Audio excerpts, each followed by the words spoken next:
मी प्रियंका ठाकरे. शंखनाद प्रस्तुत विशेष मुलाखत या कार्यक्रमात आपलं स्वागत आहे.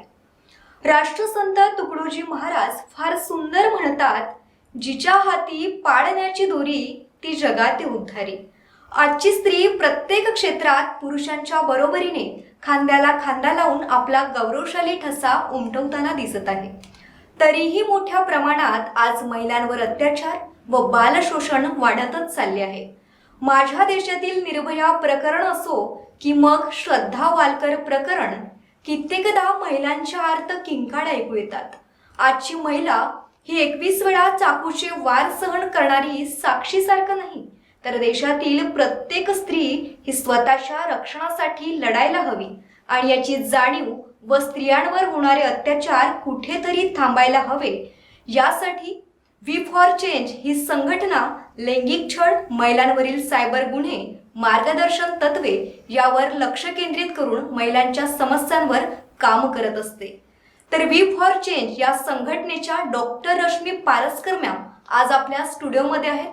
चला तर मग आजच्या चर्चेला आपण सुरुवात करूयात. नमस्कार मॅम. शंखनाद प्रस्तुत विशेष मुलाखत या कार्यक्रमात आपलं खूप खूप स्वागत आहे. मॅम, आपण चर्चेला सुरुवात करूयात. अगदी. मॅम, माझा पहिला प्रश्न असा आहे की आपल्या महिलांसाठी आणि महिलांच्या सुरक्षेसाठी आपल्या कायद्यामध्ये कोणत्या तरतुदी आहेत आणि त्याचा वापर आमच्या महिलांनी कशा पद्धतीने करायला हवं याबद्दल सांगा. खूपच छान प्रश्न प्रियंका, अतिशय महत्त्वाचा प्रश्न. याचं कारण असं आहे की महिलांसाठी कायद्यामध्ये खूप तरतुदी केल्या आहे हे आपण सगळेच जाणतो, पण महिला त्याचा उपयोग करताना दिसत नाही, कारण महिलांना त्याबद्दल अज्ञान आहे. महिलांना माहितीच नाही की त्यांच्याबद्दलचे कायदे कोणते, त्यांच्यासाठी तयार केलेले कायदे कोणते. अगदी उदाहरण द्यायचं झालं तर मागे हैदराबादमध्ये एका मुलीला, ती डॉक्टर मुलगी होती, शिक्षण घेत असलेली, आणि तिला 4 जणांनी 5 जणांनी तिच्यावर गँगरेप केला. ती पार्किंगमध्ये तिने गाडी, म्हणजे अतिशय गर्दीच्या ठिकाणी तिने घरी वापस जायला म्हणून तिने गाडी पार्किंग लॉटमधून काढली.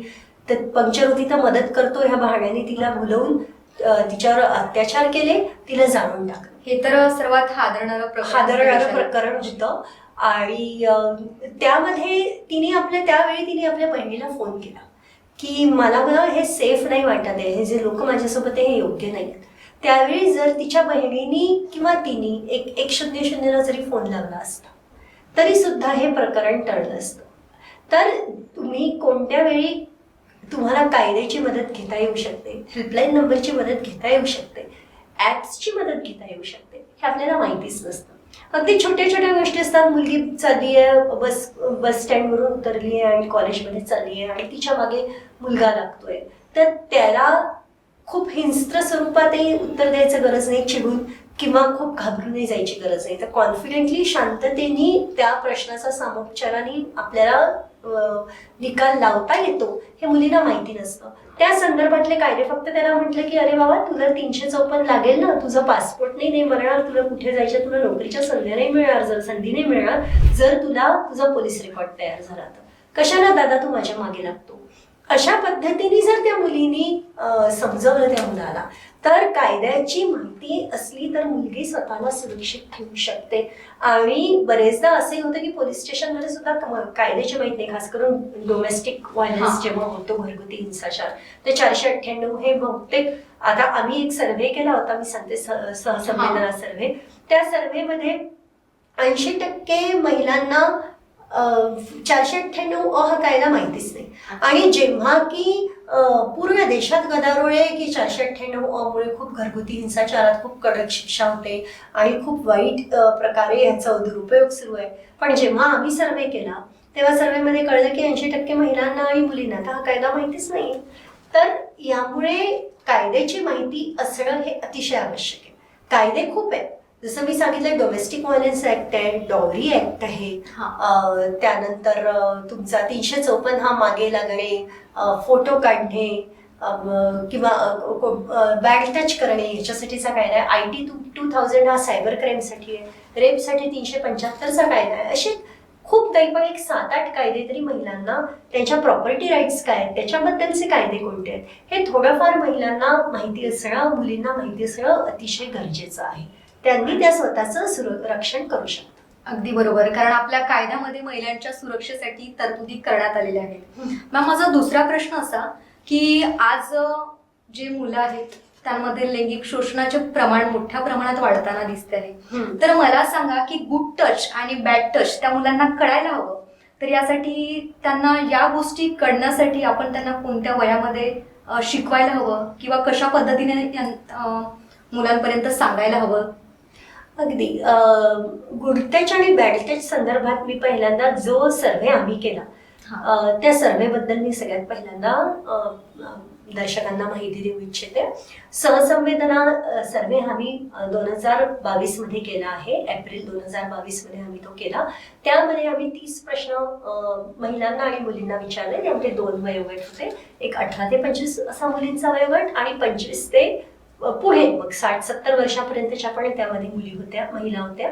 आणि महाराष्ट्र मूळ असणं गरजेचं होतं. म्हणजे मुलींनी किंवा महिलांनी ज्या प्रश्न सोडवणार आहे त्यांनी महाराष्ट्रात त्यांचा जन्म व्हायला हवा. काही स्वित्झर्लंडच्या होत्या पण त्या तिकडे स्थायिक झाल्या लग्नानंतर नोकरी निमित्ताने, किंवा मग ऑस्ट्रेलियाच्या होत्या किंवा स्वीडनच्या होत्या.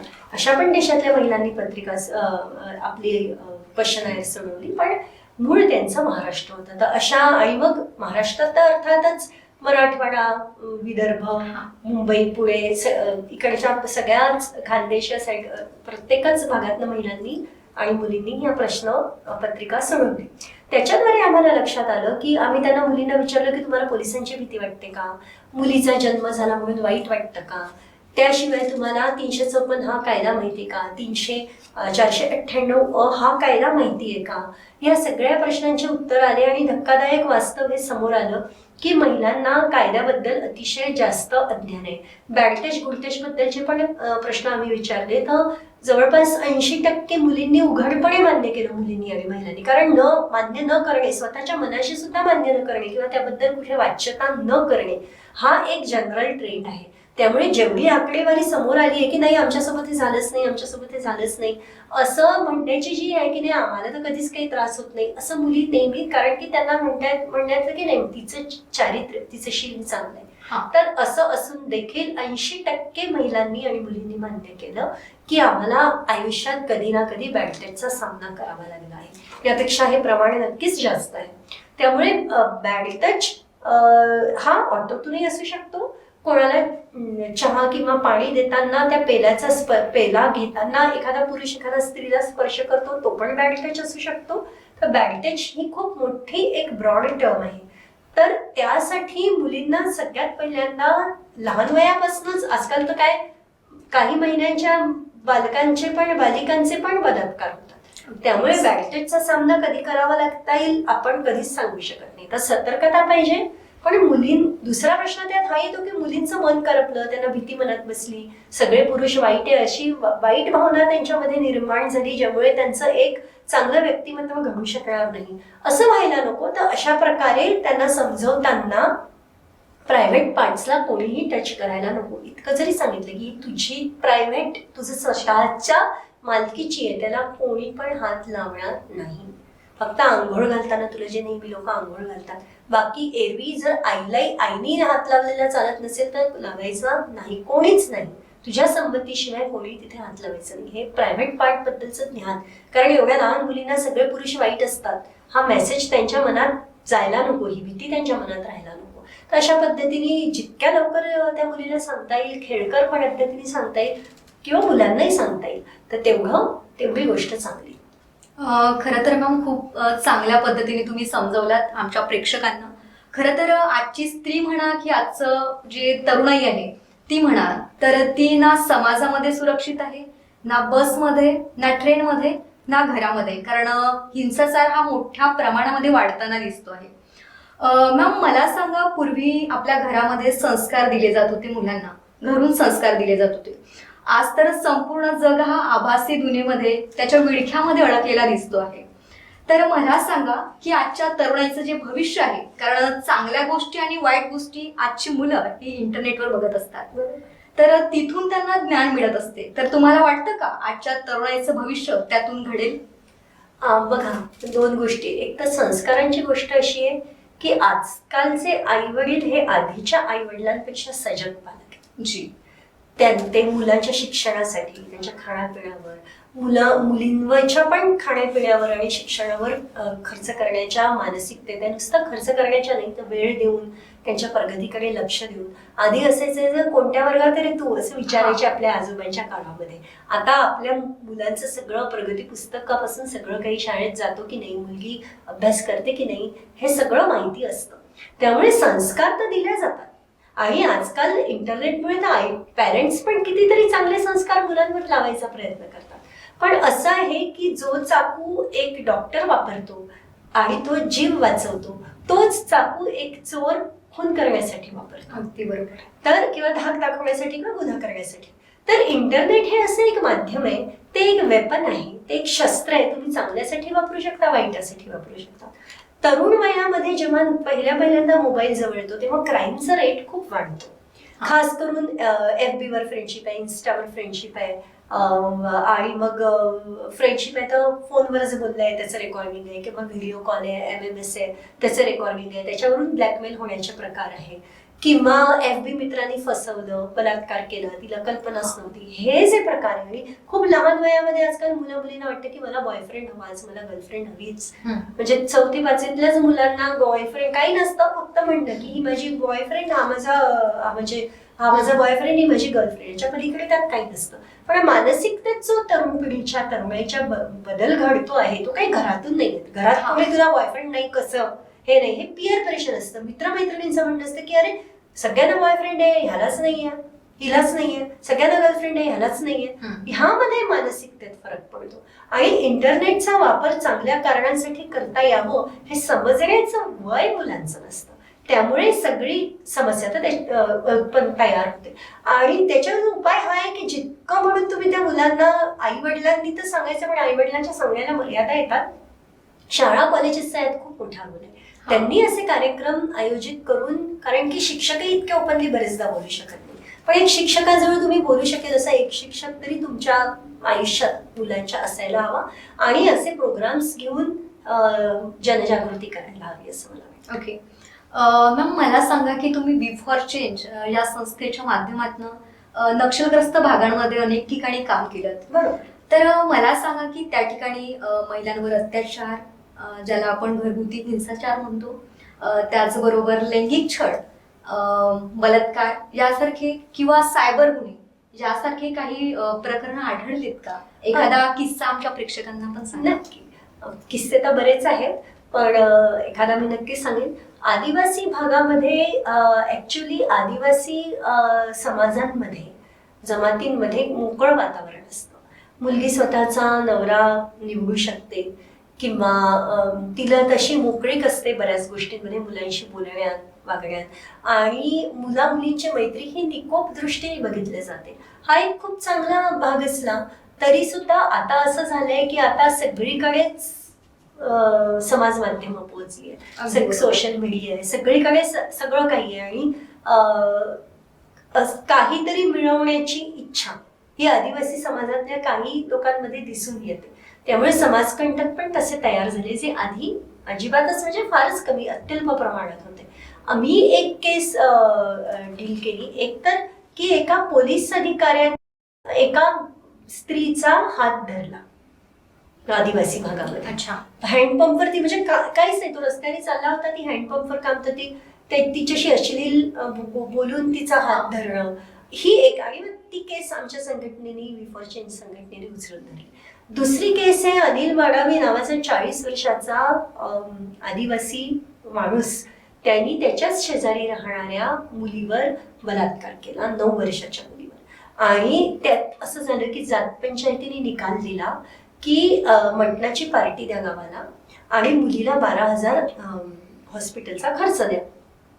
त्यात झालं असं की त्यांनी जेवण तर दिलं गावाला, पण त्याच्याजवळ पैसे नव्हते मुलीच्या खर्चाला. तर मुलगी तिथे तळमळत होती आणि जात पंचायतीने निर्णय दिला तर लोक तिथे जेवत होते. इतकी भयानक घटना घडली. आणि दुसरं असं की जे जात पंचायतीतले पंच होते तेच ग्रामसभेमध्ये उपसरपंच, तंटामुक्ती समितीचे अध्यक्ष असे पदाधिकारी पण होते. तर त्यामुळे त्यांनी लोकशाही पद्धतीवर विश्वास न ठेवता आपल्या पर्सनल लेवलवर इतके भयानक जो गुन्हा घडला आहे, लहान मुलीवर लैंगिक अत्याचार, रेप झाला आणि ती मुलगी विव्हळते आणि मग डॉक्टरकडे न्यायला तिच्या आईजवळ पैसे नाहीये. तर ही घटना खूप ह्या घटनेने मला खूप अस्वस्थ केलं आणि मग आम्ही जास्त जोराने तेव्हापासून काम सुरू केलं. अवेअरनेस प्रोग्राम्स करावे असं आम्हाला वाटलं. तर गुन्हे सगळीकडे होतात, प्रमाण कमी जास्त असेल, सुरक्षितता ही आदिवासी समाजामध्ये जास्त असेल तरी सुद्धा असे काही घटना घडतात. पण जनजागृतीचं काम आवश्यक आहे. म्हणूनच आम्ही हा सहसंवेदना सर्वेक्षण केलं. नुसता सर्वे करून त्याचा काय उपयोग? अगदी बरोबर. तर सर्वे जेव्हा आहे, ठीक आहे, 80% महिलांनी, मुलींनी बॅड टचचा सामना केलाय, करतायत, तर मग त्याचं काय? तर आम्ही सर्वे केला याच्यासाठी की आम्हाला अवेअरनेस प्रोग्राम आणि वर्कशॉप्स घ्यायचे. म्हणून आम्ही हा सर्वे केला की याच्यावर आधारित, म्हणजे मी म्हणते, मी बसलीये घरात, आमची टीम बसली आहे ऑफिसमध्ये आणि विचार करतोय की महिलांच्या या समस्या आहे. त्याच्यापेक्षा महिलांना विचारणं, मुलींना विचारणं हे जास्त आवश्यक आहे की तुम्ही काय काय समस्यांचा सामना केला, त्याचा एक जो स्टॅटिस्टिकल डाटा येईल त्याच्यावर आधारित आम्ही काहीच कायद्यांवर काम करायचं ठरवलं, काहीच समस्यांवर जास्त फोकस करायचं ठरवलं. महिला सुरक्षा, खास करून निर्भयानंतर हा खूप प्रश्न उपस्थित झाला की मुलींना जुडो कराटे शिकवा. तर अशा पद्धती ह्या गोष्टींवर सुद्धा आम्ही काम केलं की मुलींना कसं ट्रेन करायला पाहिजे, तर ते पण आम्ही तिथे सांगितलं. अच्छा मॅम, असं म्हटलं जाते की बेटी पढाओ, पण असं पण व्हायला पाहिजे की बेटी पढाओ और कराटे शिकाओ. कारण आज प्रत्येक मुलीला सुरक्षित असणं आणि स्वतःची सुरक्षा करणं गरजेचं आहे. कधी काय प्रसंग येईल, कुणी आपल्या जवळ असतो नसतो, कारण आजच्या या स्थितीमध्ये कुणी कुणाचं नाही आहे. तर त्याच्यामुळे स्वतःची सुरक्षा, जसं आपण झाशीची राणी लक्ष्मीबाई असं म्हणतो, तर तिच्यासारखं आपली सुरक्षा आपण स्वतःच करायला हवी. आणि तुमची बिफोर चेंज ही ऑर्गनायझेशन जी आहे ती खरंच खूप सुंदररित्या काम करते आहे मॅम. जसं तुम्ही आता एक प्रसंग सांगितलं, खरंच तो मनाला खूप वेदनादायक प्रसंग होता. आजची स्थिती खरंच आदिवासी भागांमध्ये सुद्धा दिसते आहे. मॅम, माझा पुढील प्रश्न असा आहे की तुम्हाला वाटतं का आजची स्त्री खरंच आपल्या देशामध्ये सुरक्षित आहे? नाही, अर्थातच जे रोज पेपरमध्ये येत आहे, जे रिपोर्ट्स पब्लिश होत आहेत, अगदी युनायटेड नेशन पासून जे क्राईम ब्युरोचे रिपोर्ट्स येतात त्याच्यावरून तर अगदी स्पष्ट आहे की सुरक्षित नाहीये, सुरक्षित नव्हती. पण आता असं होतंय की गुन्ह्यांची नोंद करायला लागले, पालक समोर येतात आणि लहान मुलीबद्दल गुन्हा झाला तर नोंदवतात, तरुण मुलींचे आईवडील समोर येतात, महिला समोर येतात, त्यांच्यावर जर घरगुती हिंसाचार झाला तर आधी ही समोर येण्याची परंपरा नव्हती, ती आता निर्भयानंतर तो एक बदल चांगला झाला आहे. त्यावरून दिसतं की सुरक्षित नाहीये. पण जसं तू म्हणालीस की जुडो कराटेस, तर आता बघ, समजा आपल्या इथे एक पुरुष आहे आणि त्याच्यावर 4 चोरांनी हल्ला केला, तो त्या पुरुष तो सामना करू शकेल का? एक जुडो कराटे शिकलेला पुरुष आहे, त्याच्यावर 4 पुरुषांनी हल्ला केला, तर नक्कीच सामना करणार, करेल. पण सांगता नाही, 4 जण ही खूप मोठी गोष्ट असते. 4 हट्टेकट्टे लोक, जुडो कराटे वाल्याला होऊ शकतं आणि आत्मसंरक्षणासाठी तो नक्कीच प्रयत्न करेल. एक जुडो कराटे शिकलेली स्त्री 4 पुरुषांना भारी पडेल का?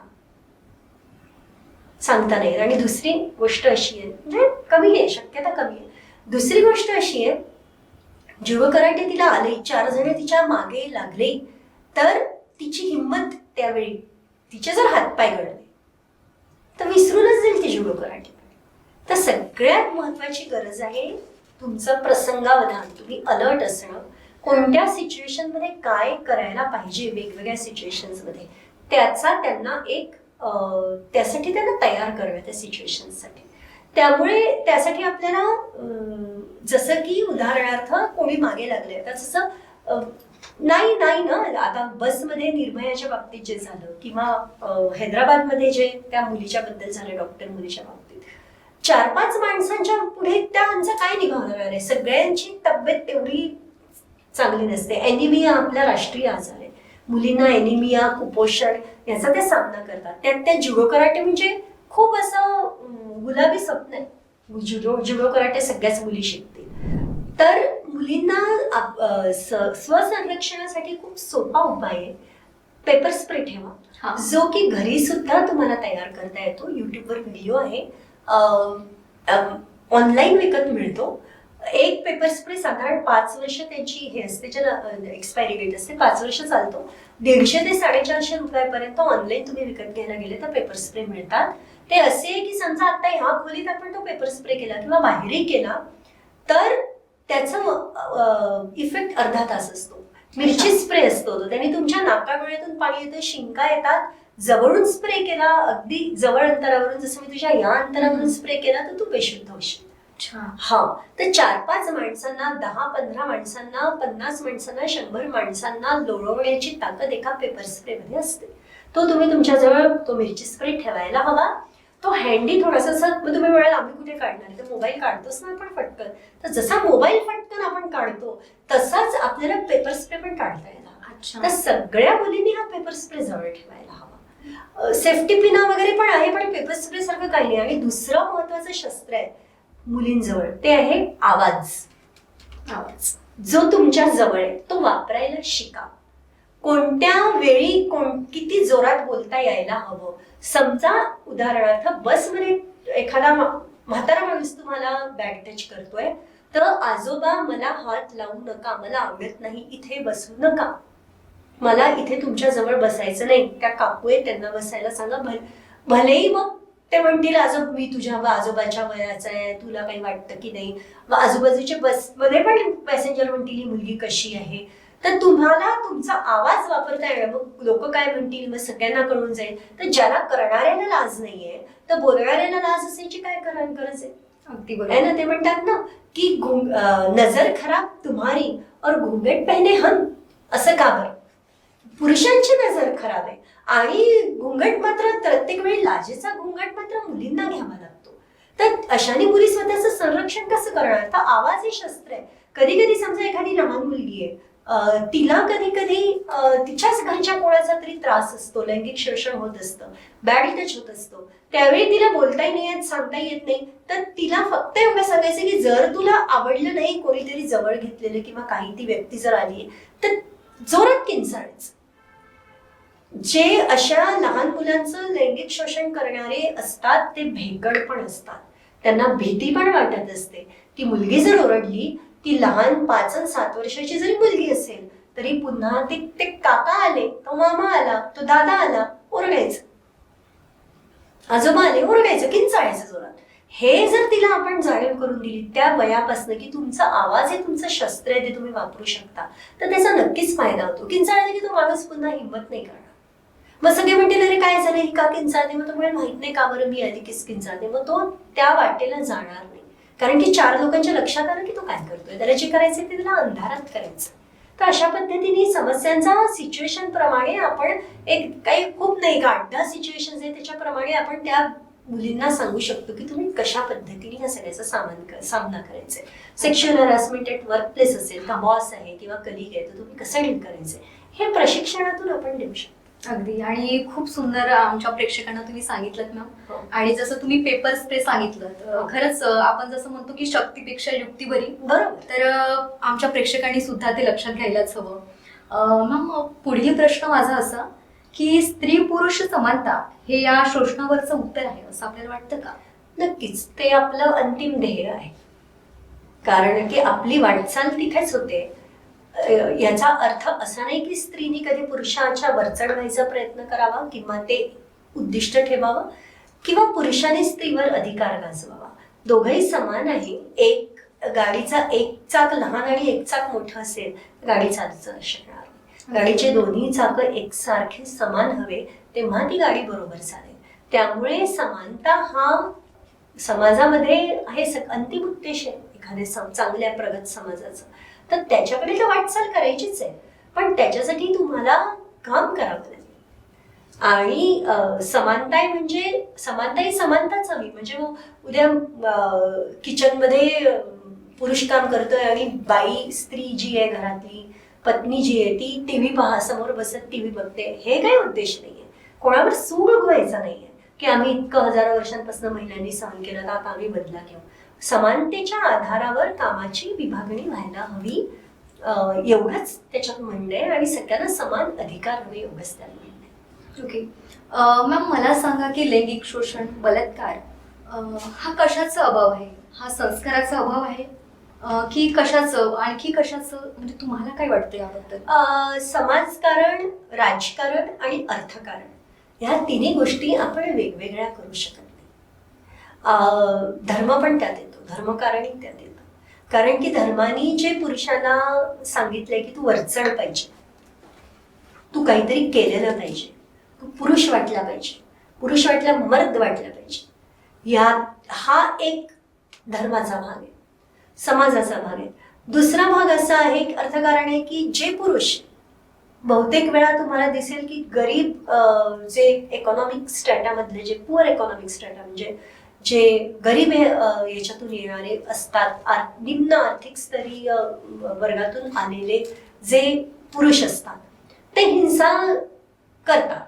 म्हणजे याचा अर्थ असा होत नाही की उच्च वर्गीय करत नाहीत, पण ते करण्यामागचं कारण मी फक्त सांगू इच्छिते. ते करण्यामागचं कारण हे आहे की वस्तू आहे समाजात आपल्या, असं आहे की स्त्री वस्तू आहे. जसं की घर हवं, गाडी हवी, प्रॉपर्टी हवं, मग मी सक्सेसफुल आहे. तशी मला एक सुंदर स्त्री हवी, ती माझ्या कब्जात हवी, तिचा मी मालक हवा. जसं माझ्या कारचं मी मालक आहे, माझ्या बाईकचं मी मालक आहे, माझ्या घराचं मी मालक आहे, तसा मी एका स्त्रीचा पण मालक आहे. आणि मला जेव्हा दिसतं की मला जी स्त्री मिळणार आहे ती स्त्री ही तितकी सुंदर आणि तितकी काय म्हणू त्याच्यापेक्षा तितकी सक्षम नाही जितकी कारमध्ये फिरणारी स्त्री, म्हणजे ती काय झाली, पैशाने श्रीमंत झाली. तर अशा वेळी नाही मला मिळालं तर मी अशा स्त्रीला, जसा वाघ सावज टिकतो आणि शिकार करतो तसं मी शिकार करून तेवढ्या वेळा पुरतं तरी मी मिळवेन. कारण की मला माहिती आहे की मला कधीच काही चांगलं मिळणार नाही, कारण की मी गरीब आहे. तर त्यातही म्हणजे तुम्हाला एक समजून घ्यायला हवं की मानसिकता, बलात्कारामागची मानसिकता ही आर्थिक दृष्ट्या तुम्ही दुर्बल असणं हे पण एक खूप मोठं कारण आहे. अच्छा. कारण म्हणून जास्त झोपडपट्टीत क्राईम रेट दिसतो, कारण त्यांना दिसत असतं बाहेर गाड्या आहेत, सगळे मस्त 5 स्टार हॉटेलमध्ये जात आहेत, लोक एन्जॉय करतायत, स्वतःच्या लग्नावर खर्च करतायत, लाईफ एन्जॉय करतायत, आणि आपल्याला हे कधीच मिळणार नाही. ह्यातून मग मला जे मिळेल, मग मी कार चोरी करीन, मी बाईक चोरी करीन, बाईक नाही ना, बाईक तर चोरी करीन, कार चोरी करीन आणि बाई पण चोरी करीन. तेवढ्या वेळापुरतं मी हक्क गाजवली. उच्चवर्गीयांमध्ये पण की मी मर्द आहे, मी हव्या तेवढ्या स्त्रिया उपभोगू शकतो. आणि जर आता कायद्याने मला बंधन आहे की मला एकच लग्न करायचंय, कायद्याने मला बंधन आहे की आधीसारखं मी हवे तेवढे अफेअर्स ठेवू शकत नाही, तर मी कायद्याला धाब्यावर बसवून माझ्यात एवढ्या मनगटात जोर आहे की मी कायदा वागवू शकतो. भारतामध्ये खूप वाईट आहे की पुरुषार्थ आहे कायदा वागवण्यात, की मी किती बलात्कार करू नाही तर काही करू, मला कोणीच काही नाही करू शकत. मी एकदम, रावणाला कसा अहंकार होता की मी अभेद्य आहे, मला मारूच नाही शकत कोणी, मला शंकराचं वरदान आहे, तसं माझ्याजवळ सत्ता आहे, माझ्याजवळ पैसा आहे, मी काही पण करू शकतो. तर ह्या मानसिकतेमधून बलात्कार होत असतात. तर ही मानसिकतेविरुद्ध आपल्याला लढायचे, समजावून द्यायचे की स्त्री ही उपभोग्य वस्तू नाही. स्त्री म्हणजे फर्निचर, जसं तुमच्या घरात सोफा सेट असतो आणि तुम्ही दाखवता, तसं एक सोन्याने लदलेली बाई म्हणजे ही माझी स्त्री आणि मी हिचा मालक, असं नाहीये. हे जोपर्यंत समाजामध्ये स्त्री आणि पुरुष दोघंही समजून घेत नाही तोपर्यंत अशा घटना घडत राहते, असं मला वाटतं. त्यावर काम करायची गरज आहे. अच्छा मॅम, खरं तर आमच्या तरुणाईला तुम्ही या मुलाखतच्या माध्यमातून काय सांगाल? सांगेन की करके देखो, चुका करायला पण घाबरू नका. काहीतरी वाईट होईल, मला जमणार नाही, मला लोक काय म्हणतील, मला लोक हसतील, अशा विविध कारणांमुळे तुम्ही मागे हटू नका. करून बघा. हे गांधीजींनी सांगितलंय, करून बघा. आणि गांधीजींचं स्लोगन हे नायकेनी वापरलंय, जस्ट डू इट, करके देखो, जस्ट डू इट. करून बघा. चुका होतील, काही ना काही हे होईल, पण होऊ शकतं की तुम्हाला खूप चांगलं यश मिळेल. तुम्ही त्या चुकांमधून शिकाल आणि नंतर अजून चांगल्या पद्धतीने तुम्ही काहीतरी परफॉर्म कराल. तर जीवन जगताना, जीवनाचा आनंद घेताना आणि आयुष्य एक्सप्लोर करताना तुम्ही हिमतीने काम करायला पाहिजे, करून बघायला पाहिजे, असं मला वाटतं. मॅम तुम्ही खरं तर आमच्या विशेष मुलाखत या कार्यक्रमात आलात आणि खूप सुंदर आमच्या प्रेक्षकांना संदेश दिलात आणि महिलांवर होणारे अत्याचार यावर मार्गदर्शन केलं. मॅम तुमचं खूप खूप आभार. धन्यवाद. आता वेळ झाली आहे इथेच थांबण्याची. पुन्हा भेटूयात पुढील सत्रात. तोवर बघत राहा शंखनाद आवाज सत्याचा. नमस्कार. Saudi Magic Paste for your home. Add the paste to the pan, just add water and add the chicken. Your delicious chicken curry is ready. Saudi Magic Paste, the easiest way to make veg and non-veg.